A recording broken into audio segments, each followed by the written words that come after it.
Okay, hello everyone. This is Dr. Mary-Zitta again, and today we are going to be speaking about diabetes type 2. Yesterday we spoke about type 1 and its complications to pregnancy or in pregnancy. And today we're going to be talking about diabetes type 2. So stay tuned and let's get started.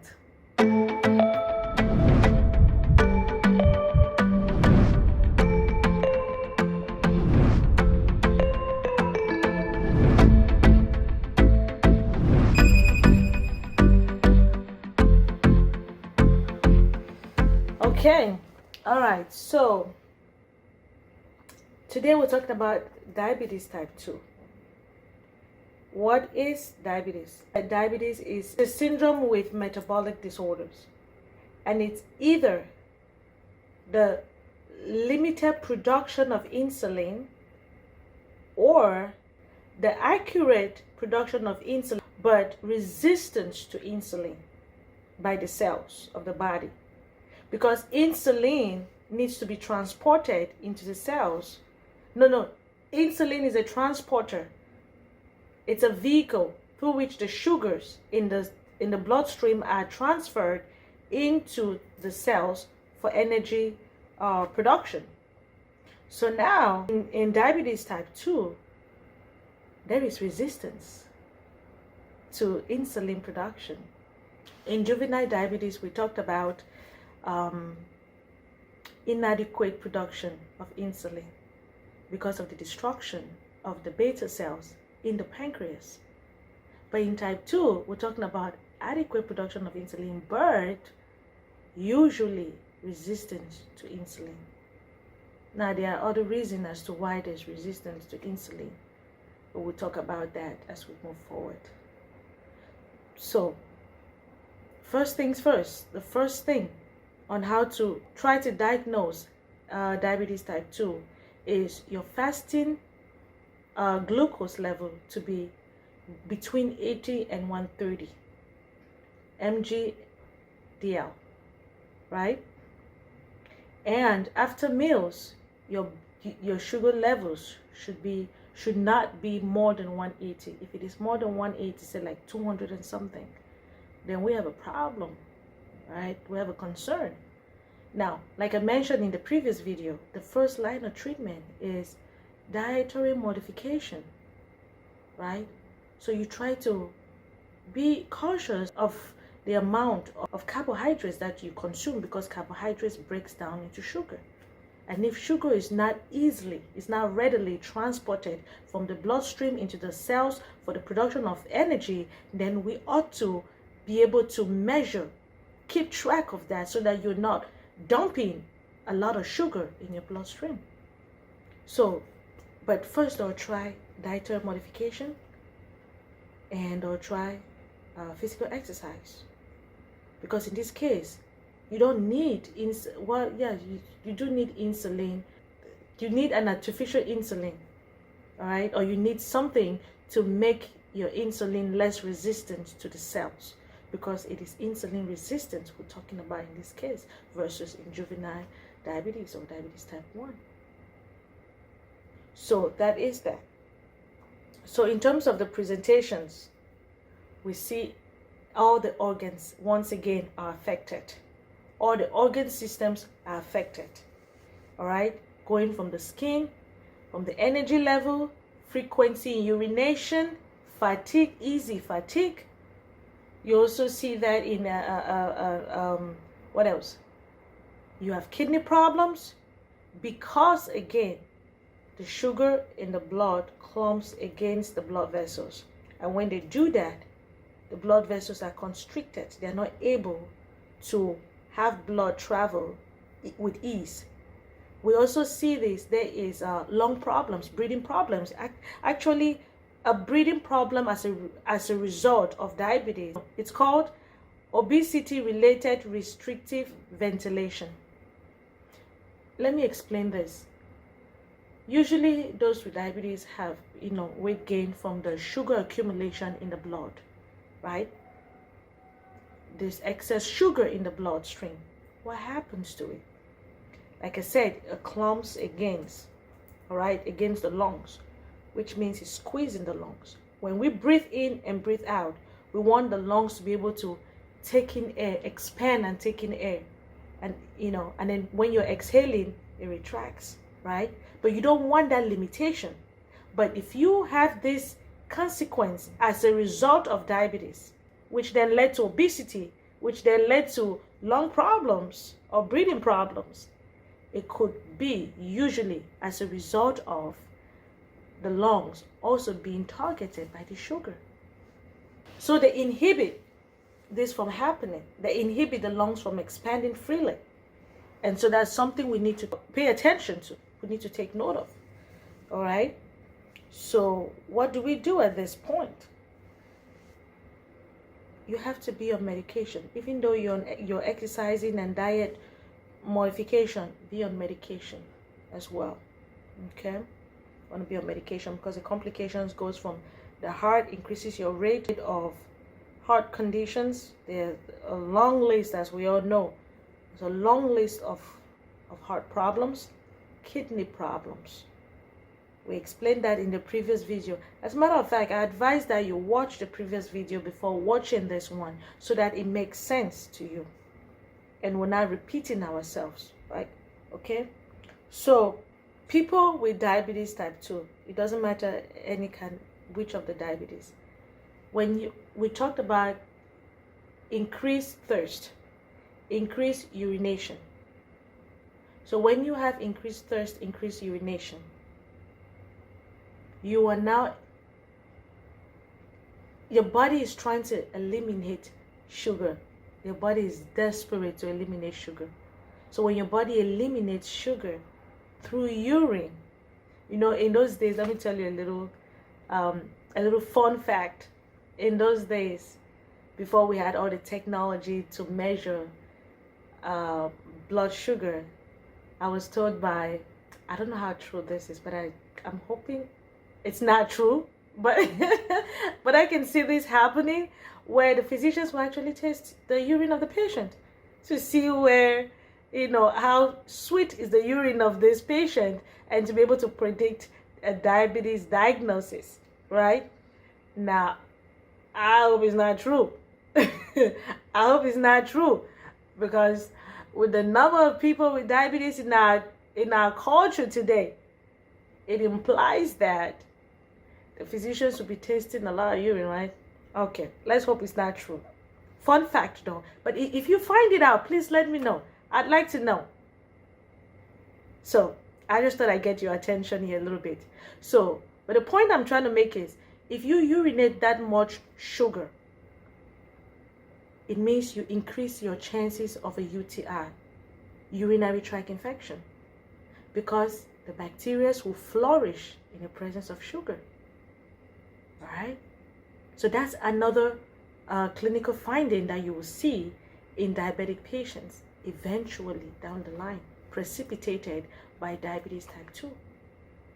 You also see agitation because they are hypoglycemic.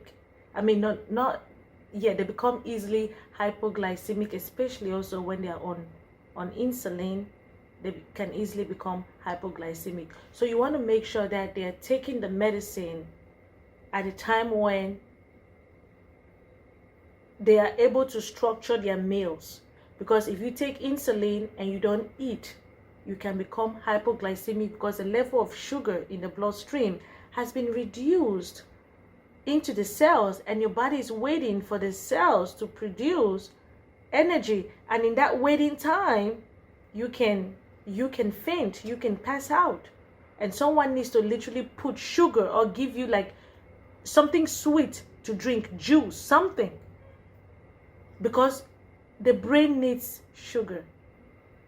And if the brain does not get the level of sugar it needs, because in an attempt to try to control your blood sugar, you overdo it, that would be the consequences, hypoglycemia.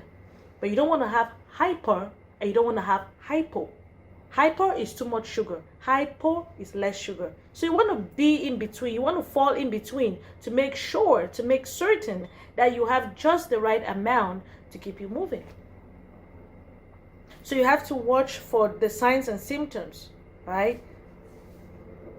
So we talked about the heart complications, we talked about the lung complications, now let's talk about the skin. I mentioned in the previous video that the skin discoloration, hyperpigmentation, it means over pigmentation, and you find that mostly in the skin folds, say like the neck area, right? The armpit, the joints, underneath, behind your knee, that area is folded, right? So all those areas where you have skin folds, like for women under the breast, right? There's a skin fold under there. So you find increased pigmentation in these areas. It's more darkened than usual. We talked about renal. We talked about the legs, how diabetes affect the legs. If the nerves are clouded, the nerve endings are clouded, and it means that they're not able to transmit the sensation that the body is picking up. That's why when you go to the hospital, they're going to poke your feet, the sole of your foot, right? And if you don't feel anything, then we have a problem. We need to get that sugar out. Somehow we need to get the nerves responding, because if the nerves are not responding to outside stimulus, it means that there will be poor wound healing, because if the nerves are not responding, it means blood is not traveling to that area. Blood is not traveling to that area. If there's a wound, the wound is not going to heal. So we have a problem with wound healing. Some people will have a wound for years and the wound is just not healing because of diabetic problems. So diabetes has no boundaries in terms of the ethnicity, the age, as we clearly made certain in our previous video. Children, it starts from the womb. It starts from when the mother conceives, and the risks of exposure when the child is small, when the child is an adolescent, when the child is a young adult, when the child is an adult, and a more mature adult. So you see that at every level, there are predisposing factors that predisposes you and I to either diabetes type 1 or diabetes type 2.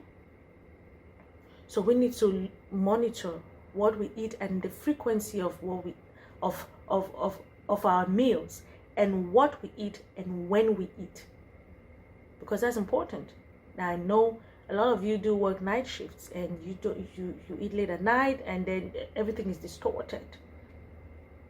No, try to eat small and frequent meals.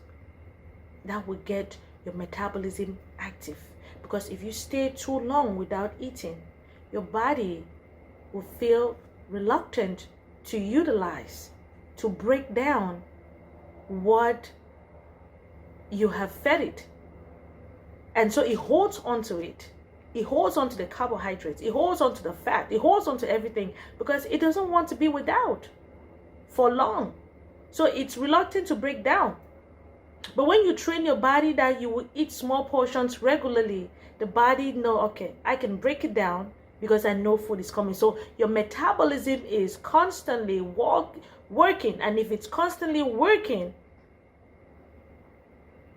it means that it is breaking down things, and you are not holding on to what you ate last night or 2 nights ago, because it needs to work. It doesn't want to get backed up, right? Just bring it to these simple terms, simple understanding, simple level of understanding. You see that it makes sense. If you're constantly feeding a machine, and then the machine is not working, everything is stagnant. But if there's need to put in more stuff in there, the machine needs to keep moving, right?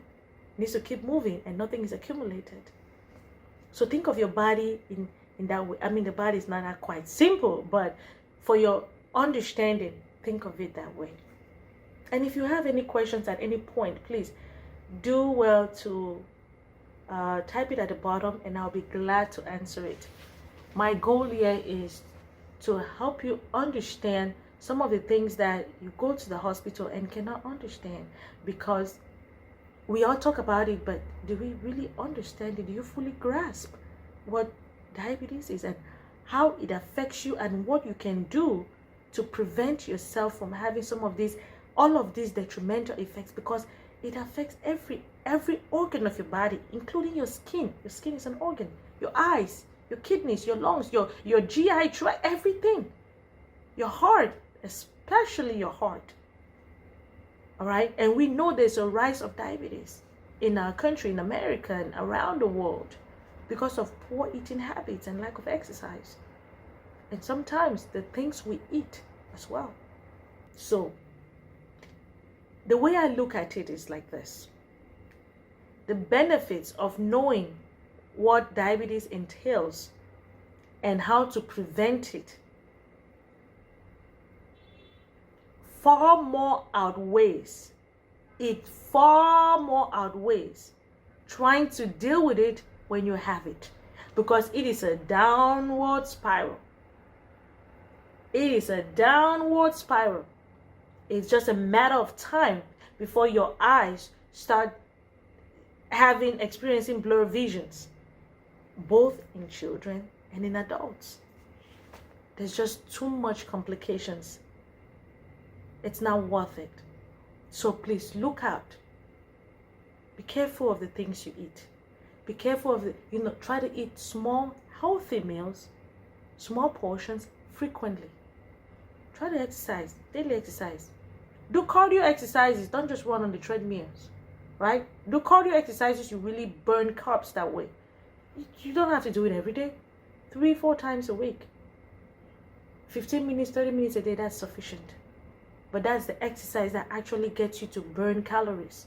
Not walking on the treadmill or running on the treadmills. But that, among a few of them that do a really good job, cardio exercises do a wonderful job with weight control and carbs burning, right? Do more of vegetables and grains and fish, less meat, because meat takes a longer time. To break down. And if you are in the habit of constantly consuming meat, there's a possibility of being backed up. And we see that mostly in adult patients. There's constipation with that. But fish and white meat are easily digestible.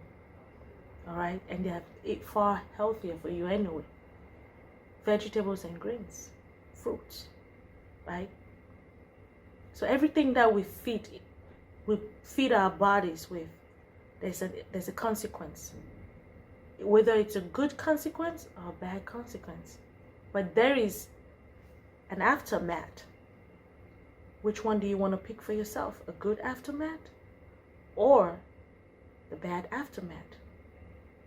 Symptoms and complications precipitated by diabetes type 2.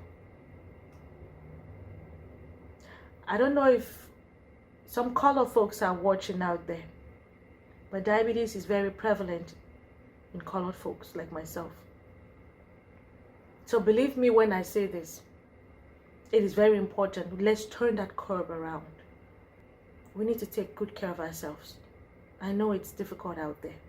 It's tough. Healthy foods too are very expensive. But try. Because the aftermath is not, it's not pretty.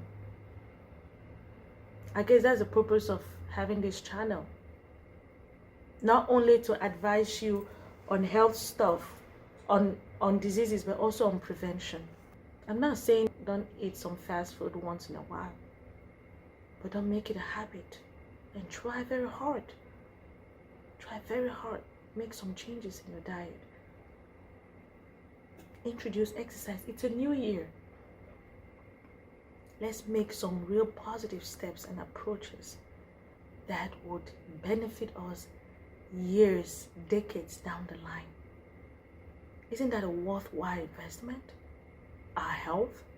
And don't get me started on other diseases that can also manifest as a result of type 2 diabetes. We will talk about that at a later time. But please, if you have any questions as far as blood sugar control and a suitable diet for you and what you should do in terms of managing yourself before you're diagnosed with diabetes, or even now that you're diagnosed with diabetes, feel free to leave a comment at the bottom and I will do my best to respond. And if I do not have all the information, I will find it and I'll give it to you. If you prefer to contact me privately, we're going to find a way to do that. But in the meantime, just leave a comment and we'll get back to you. And if you need a conversation on a personal level later on in terms of managing yourself, we can refer you to dietitians and to other people who can help you. But check out visit with your primary physicians. They have some resources for you. But please pay attention. It is worthwhile. It is worthwhile. Take care of yourselves. And then one thing I want to mention is that with coronavirus, in a type 2 or type 1 diabetic patient, it takes a drastic toll. Coronavirus in diabetic patients, because these patients are predisposed already. So imagine a viral infection overthrowing that same body. These are the cases that easily result to death because they're pre-existing conditions and their bodies that are already weakened, less energy. Let me just take you back a little bit. What did we say diabetes was? Inappropriate secretion of insulin or resistance to insulin. Either way, there is less energy produced by the cells because sugar is not being transported through the vehicle of insulin. So these cells that makes up your body that are not able to produce energy, how do you expect them to fight a virus as deadly as coronavirus when they cannot even manufacture enough energy to sustain themselves with regular everyday activities? But you want this same bunch of cells to fight a deadly viral infection. That is why people with pre-existing conditions have a very high probability of dying from coronavirus. So I'm not just advising you to take care of yourself for now and for later on, decades down the line, but also to be able to fight what we're all facing right now, coronavirus infection and other viruses. People die of HIV/AIDS not because, they die of HIV/AIDS because their immune is compromised. When I say compromised, I mean it's weakened. It's defenseless. And when it's defenseless, how can you fight anything as much as common as a common cold? That alone can kill you. That alone can end your life. So now what more of coronavirus, of COVID-19? So please, diabetes is one of the pre-existing conditions that does not help your case in a coronavirus infection. So take care of yourselves, not for the right now only, not for the future only, but to help you combat any infection, including COVID-19. Speaking of COVID-19, I need to teach some of you how to properly wear a mask, because I've noticed that a lot of you don't know how to wear a mask and expose yourselves. Okay, so this is a new mask. You saw me, just took it out, right? Very clean. This is the outer portion, and this is the inner portion. So the inner portion is lighter, the outer portion is much bluer. So this is a mask. You put it like this.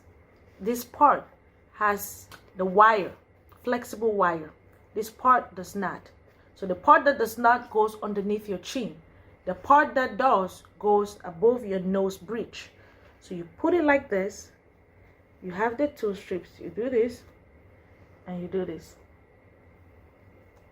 You put it down and you press this wire area against your nose bridge such that it tightly locks in the air inside. And you make sure it's all covered over here and over here. All right, that's how you wear it. When you're taking it off, take it off, and that's it. Right? That's it. So everything that was trapped out here stays out there. And do not, please, switch it at some point and wear it the other way around. No, stick with this. Because if you wear it the other way around, it means that whatever you had trapped earlier on, you're now inhaling it. That contradicts the purpose of using a mask, a face mask. So please wear the mask properly. Do not wear it like this. This is rubbish. Wear it the proper way. That is, if you're interested in saving yourself, pull it up.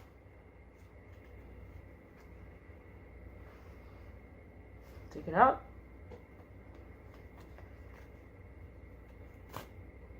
That's it. So please, be safe. Take care of yourselves. Take care of your families. And you all be safe. These are very difficult times. They're very trying times. But do your part. All right? It's critical. We don't want to be having more hundreds of deaths in America and around the world. Let's collaborate together and defeat this thing. If you have any questions, let me know.